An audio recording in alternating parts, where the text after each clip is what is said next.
నమస్తే. ఇన్నాళ్ళు నన్ను సపోర్ట్ చేస్తూ, ఎంకరేజ్ చేస్తూ మీ ప్రేమని నాకు అందిస్తున్న ప్రతి ఒక్కరికి కృతజ్ఞతలు. అలాగే ఈ వీడియో కూడా ఖచ్చితంగా మీకు ఉపయోగపడుతుంది. లైక్, షేర్ అండ్ సబ్స్క్రైబ్ చేసి మీ సపోర్ట్‌ని నాకు అందించండి. అలాగే ఈ వీడియో పట్ల మీకున్న అభిప్రాయాన్ని కామెంట్ సెక్షన్‌లో కామెంట్ చేసి తెలియజేయండి. ఇప్పుడు వీడియోని చూద్దాం. నమస్తే. Welcome to our channel. నేను పద్మిని. ప్రస్తుతం మనతో పాటు ప్రముఖ ఆధ్యాత్మికవేత్త, ఆస్ట్రాలజర్, న్యూమరాలజిస్ట్, వాస్తు స్పెషలిస్ట్ తనిష్క గారు మనతో పాటు ఉన్నారు. మాట్లాడదాం. తనిష్క గారు నమస్తే అండి. నమస్తే అమ్మా. జాతకం చూపించుకున్నప్పుడు మేడం సర్పదోషం ఉంది మీకు అనేది వింటూ ఉంటాం. భయం వేస్తుంది. అంటే సర్పానికి సంబంధించి ఏదైనా చెప్పారు అని అంటే అమ్మో అని అనిపిస్తుంది. అది కాలసర్పం అనుకోవచ్చు, ఇలా సర్పదోషం అనుకోవచ్చు, ఇట్లా రకరకాలు.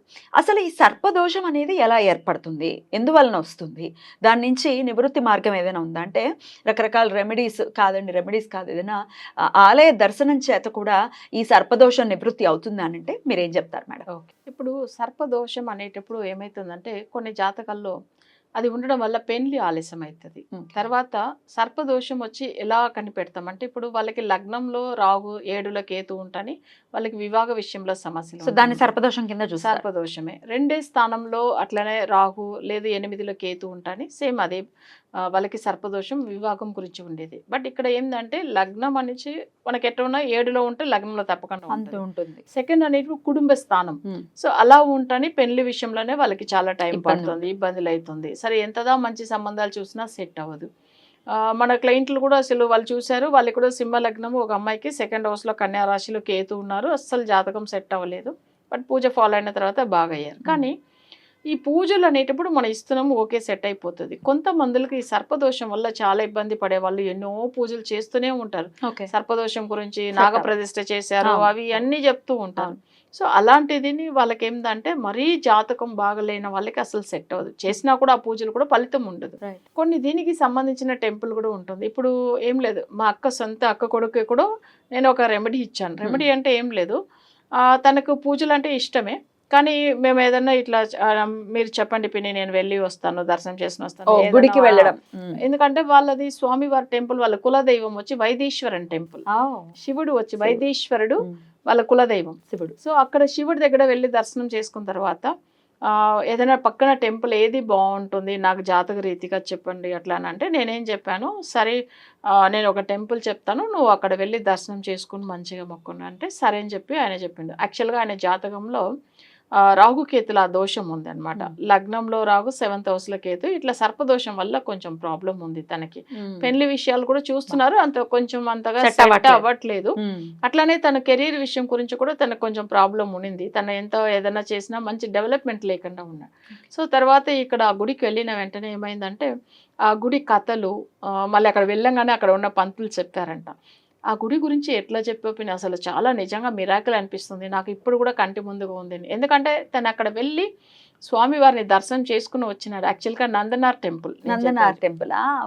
నందనార్ అనే ఆయన ఏంటంటే చాలా తీవ్ర శివభక్తుడు.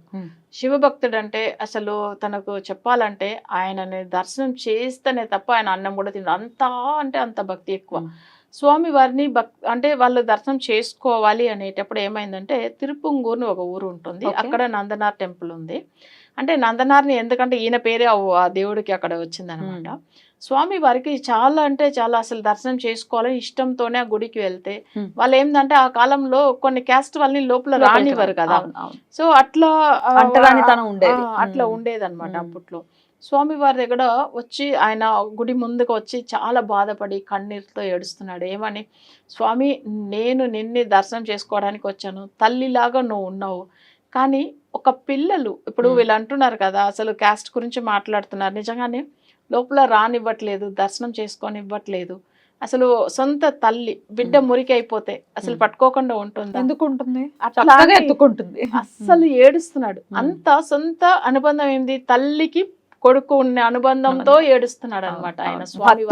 స్వామికి అదే అనుబంధం కూడా ఉంటుంది. అవును, అట్లా ఏడుస్తున్నప్పుడు ఏందైతుండే స్వామివారు అక్కడ కనిపించలేదు, ఎందుకంటే వీళ్ళు లోపల రానివ్వట్లేదు. మధ్యలో ఎవరు ఉండేది అంటే నంది ఉంటాడు. నంది అస్సలు ఆయన స్వామివారికి డైరెక్ట్ ఉంటాడు, ఈయన లోపల రానివ్వట్లేదు. స్వామివారిని ఎట్లా దర్శనం చేయాలి, ఈయన ఏడ్చే ఏడుపులు స్వామివారికి అక్కడ వినకుండా ఉంటుంది.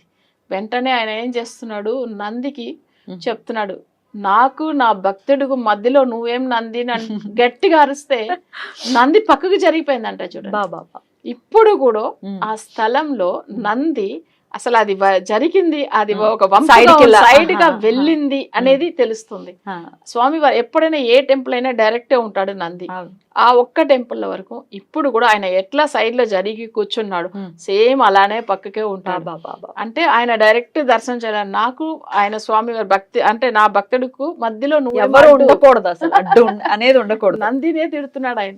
సో అలా ఉన్నప్పుడు ఏంటంటే అంత పవర్ఫుల్ స్థలం అది. అద్భుతం. కానీ సర్పానికి గురించి ఎందుకు మనం మాట్లాడుతున్నాం అంటే ఆ స్థలానికి వెళ్తే స్వామి వారు వెంటనే దర్శనం ఇచ్చి మంచి పనులు చేస్తాడు నిజమైన భక్తులు. అలానే మన దాంట్లో సర్పదోషం వంటి కార్య విఘ్నం అవుతుంది, ఆ పనులు అవ్వట్లేదు అనేటప్పుడు పెళ్లి విషయం అవ్వచ్చు, లేదు వాళ్ళకి ఏదన్నా సర్పదోషం వల్ల ఆర్థిక ఇబ్బందులు, ఆరోగ్య సమస్యలు ఉండొచ్చు. ఓకే. అలా ఉన్న వాళ్ళు కూడా అక్కడికి వెళ్తే తప్పకుండా వాళ్ళకి మంచి ఫలితం అనేది వస్తుంది. ఇది నందనార్ గుడి అనేసి మనకేందంటే నందనార్ టెంపుల్ చిదంబరంలో ఉంటుంది. చిదంబరం అంటే వైదీశ్వరం టెంపుల్ దగ్గరనే ఉంటుంది. అక్కడ నుంచి వైదీశ్వరం టెంపుల్ వెళ్లే వాళ్ళు చాలా మంది తాళపత్రాల గురించి వెళ్తూనే ఉంటారు కదా. తాళపత్రం ఏమిటి? తాళపత్రాలు అంటే ఇది చాలా ఫేమస్ కదా, ఏంటది? అంటే నాడి జ్యోతిషం అంటారు ఓ, తమిళ్లో. అదా, చదువుతారు కదా వీళ్ళు తాళపత్రాలు. ఏం చేస్తారు, థంబ్ ఇంప్రెషన్ పెట్టి దాన్ని పెట్టి వాళ్ళు ఏం చేస్తారు, వాళ్ళ పత్రాలు చూస్తారు, అంటే తాళపత్రాలు. సో అది చెక్ చేస్తారు. అది ఏమైతుందంటే వీళ్ళు పుట్టిన వాళ్ళ తల్లిదండ్రుల పేర్లు, వాళ్ళ తోడు పుట్టిన వాళ్ళ పేరు, ఎంత మందిలు తోడు పుట్టిన వాళ్ళు అసలు అన్ని చెప్పేస్తారు. వాళ్ళకి అంత తాళపత్రాల్లో కనిపిస్తాయి అసలు. అయితే వాళ్ళు వైదీశ్వరం అందుకే వెళ్తూ ఉంటారు. వైదీశ్వరం అంటే స్వామి వారి శివుడి ఆలయం అక్కడ నుంచి. ఎందుకంటే మనం చాలా నాడీ జ్యోతిష్యాలు ఉన్నాయి.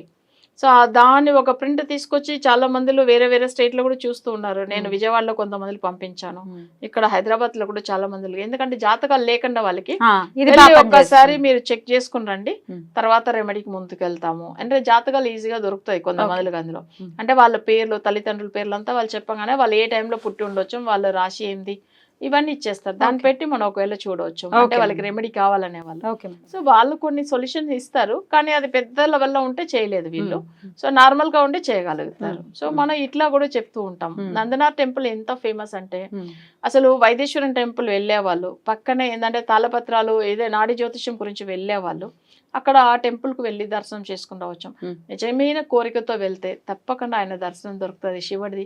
అసలు భక్తుల గురించే తను వెయిట్ చేస్తూ ఉంటాడు, కాసుకొని కూర్చుంటాడు. అసలు మీరు ఎప్పుడు వస్తారా, నేను మీకు తప్పకుండా మంచి ఇచ్చేస్తాడని చెప్పి. అసలు ఎందుకంటే శివుడు అసలు కోరిక పెట్టిన వెంటనే చేపిస్తాడు. రైట్. మీ అక్కయ్య గారి అబ్బాయికి కూడా సెట్ అయిపోతుంది, మంచి సంబంధం, చాలా మంచి ఫ్యామిలీ.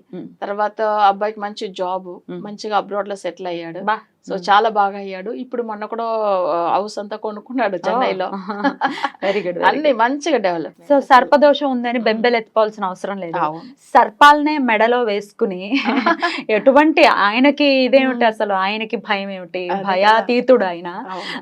మరి ఆ ఈశ్వరుడు అనుగ్రహాన్ని ప్రతి ఒక్కరు కూడా పొంది సర్పం అనేది తృణప్రాయం తీసి పాడేస్తాడు స్వామి దర్శనం మాత్రం.